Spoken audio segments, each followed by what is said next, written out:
Fala aí pessoal, tudo bem com vocês? Bom dia aí, como é que vocês estão? Tudo certo? Vamos lá para mais um vídeo, vamos dar sequência aí, nossa aula. Vamos lá, né pessoal? Vamos dar aquela suada, certo? Acompanhando os vídeos aí, porque no futuro sempre tem aquela recompensa, certo? Aquela coisa boa de tarefa cumprida, certo? Beleza pessoal? Então vamos lá, né? Vamos seguir aí, tá? Pessoal, esse vídeo de hoje aí, tá? A gente vai falar um pouquinho sobre o tenentismo, certo? Dando sequência aos nossos estudos aí sobre República Brasileira, tá? Então lembra que eu estava falando para vocês que os anos 20, né, foi um momento extremamente conturbado, né?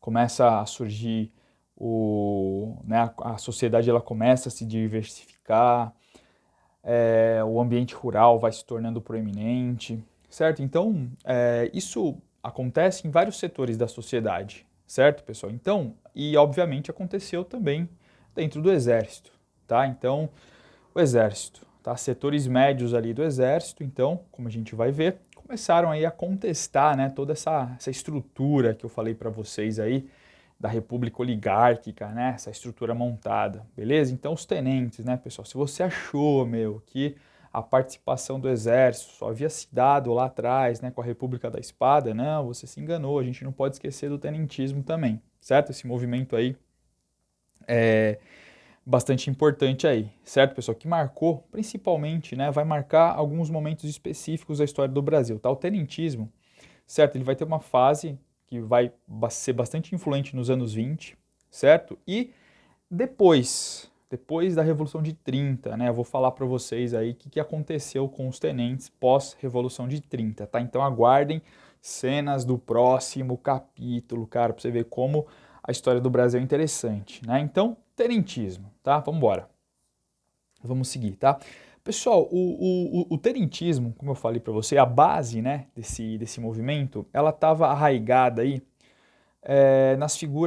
em figuras intermediárias do exército, tá? Do exército brasileiro, que eram os tenentes aí, os capitães, certo? O que eles queriam, tá? Pessoal, os tenentes, eles eram contra o governo, certo? Contra o governo, e eles buscavam a salvação da República Brasileira, certo? Eles queriam a salvação da República ou pelo menos das instituições republicanas, certo, pessoal? Vamos salvar isso aqui, certo? A oligarquia não está dando conta de colocar o Brasil nos caminhos corretos, então o objetivo nosso aqui é salvar, é moralizar o exército, certo? Então,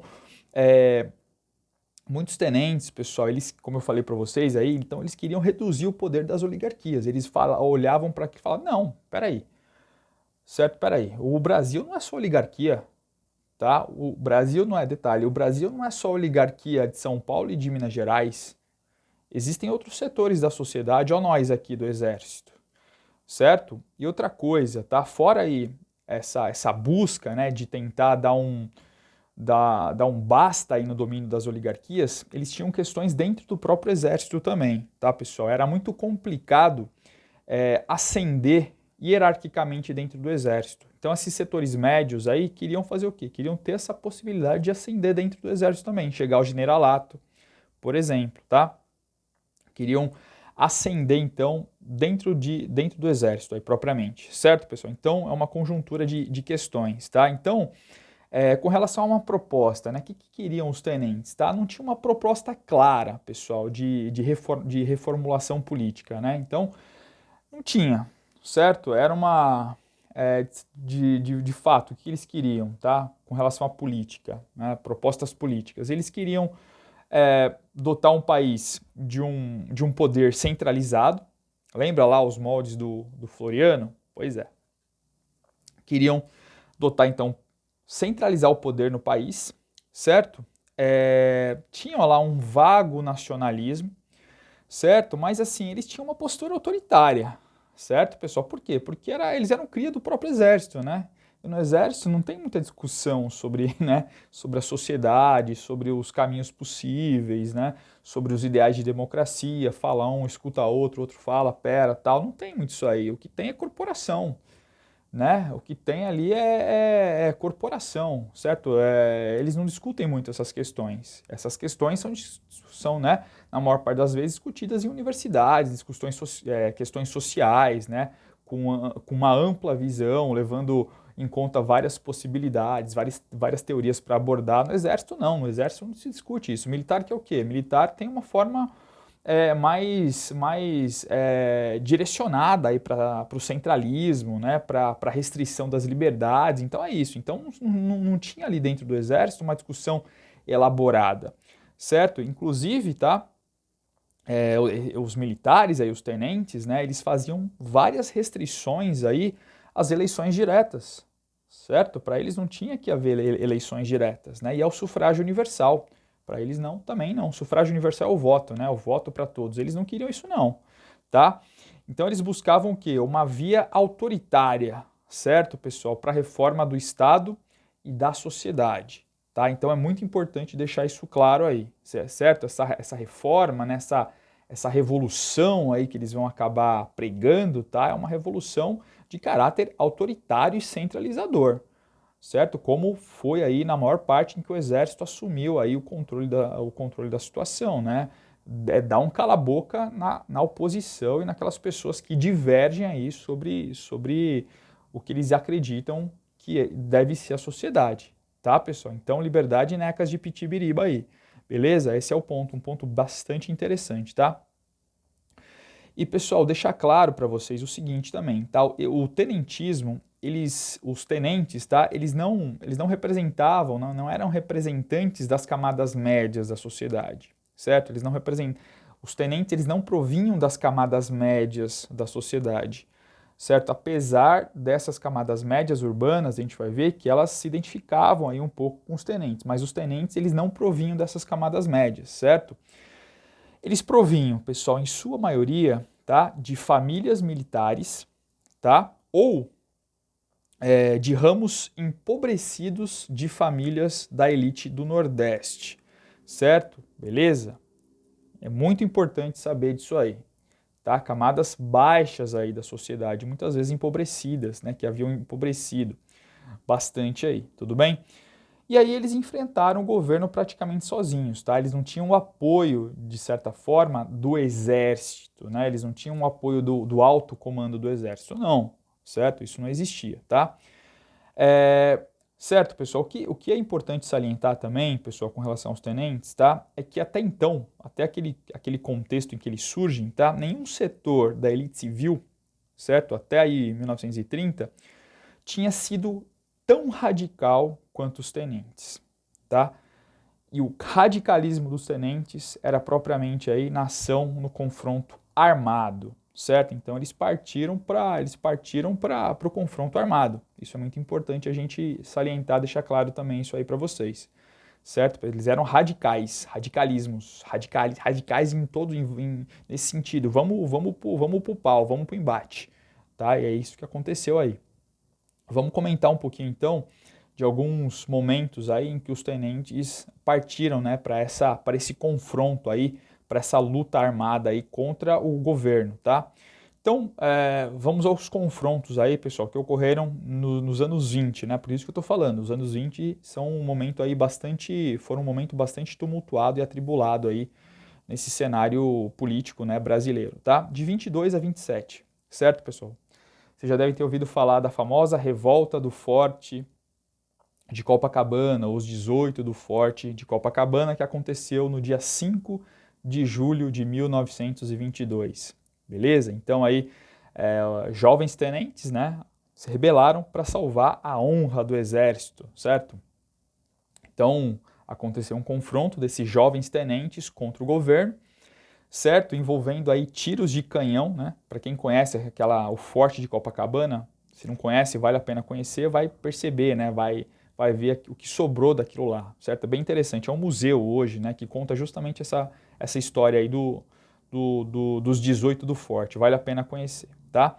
Então, os tenentes, né? Dispararam tiros de canhão contra navios do governo, certo? E, obviamente, receberam um contra-ataque aí, certo? Com bombardeios, foram bombardeados, certo? Por aviões e por navios, certo? Desse mesmo governo. E no dia 6 de julho de 1922, pessoal, muitos tenentes, daí, por conta dessa força, né, dessa repressão que foi implementada pelo governo, acabaram se entregando, certo? No entanto, um grupo resistiu, certo? Um grupo resistiu e o forte continuou recebendo chumbo grosso, né, de aviões, tanto pelo ar quanto pelo mar, né? Tanto de aviões quanto de navios, tá? Então, quem restou? 18 pessoas, certo? Eram 10 militares e um civil ali no meio, tá? E aí eles resolveram fazer o quê? Eles resolveram sair na praia, ali em Copacabana, atirando, certo? Loucamente, atirando aí, certo?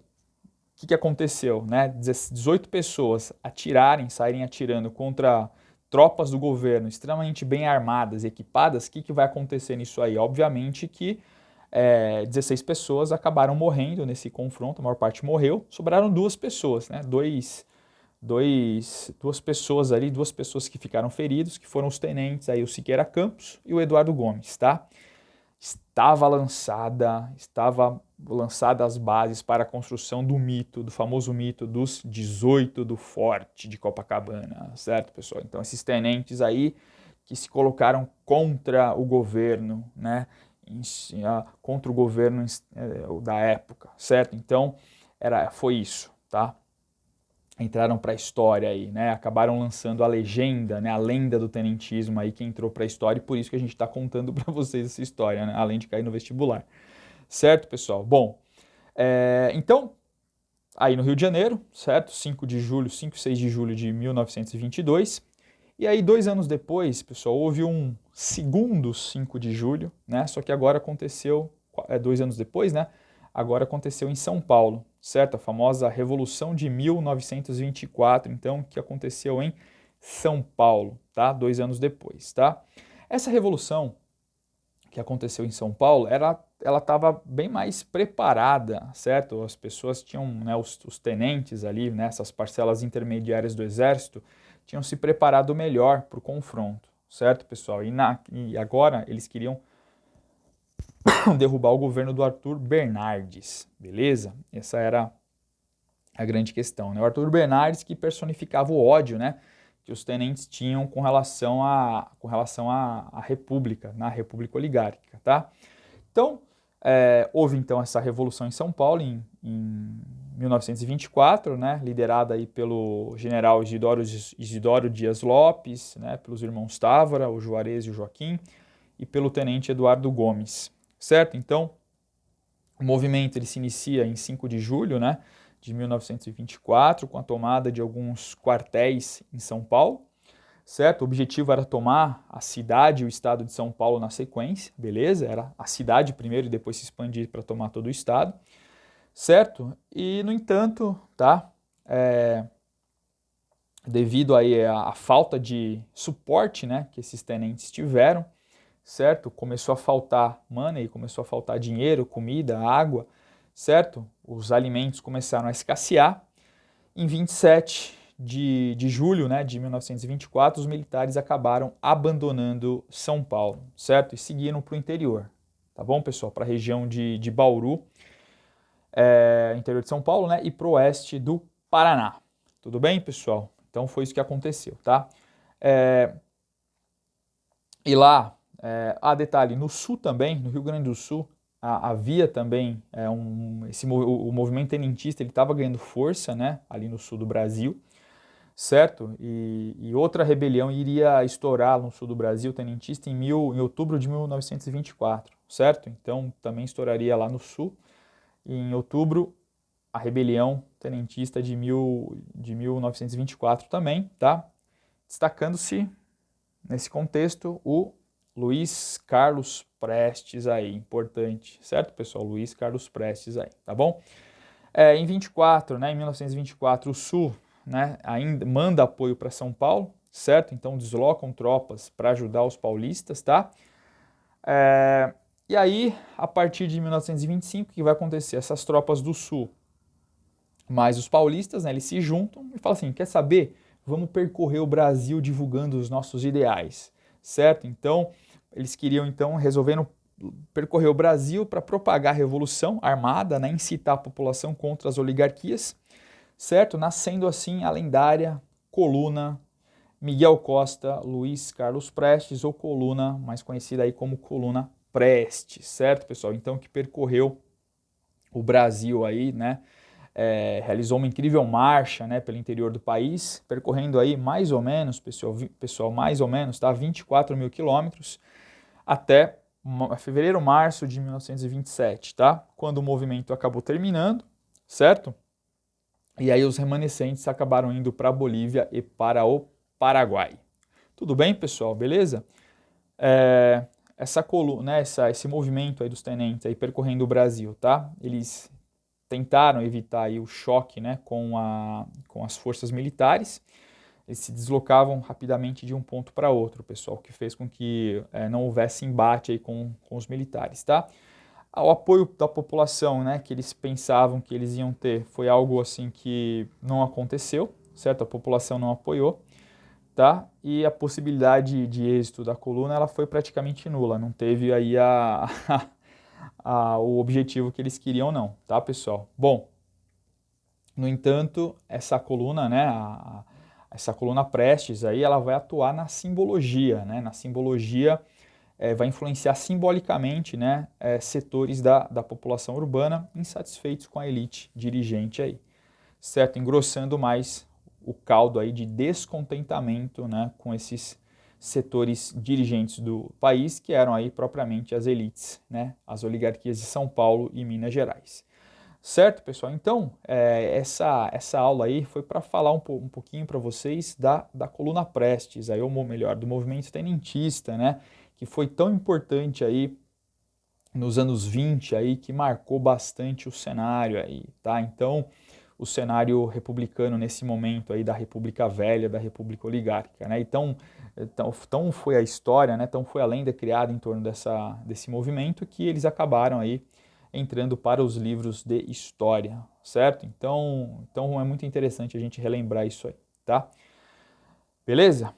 Então, pessoal, agradeço aí a visualização do vídeo, muito obrigado, tá? Mais uma vez, obrigado pela inscrição no canal e a gente vai se falando aí, vai se vendo aí, beleza? Muito obrigado, pessoal. Excelente dia para vocês, fiquem bem, se cuidem, tá? Nos vemos em outra oportunidade. Tchau, pessoal, grande abraço, valeu!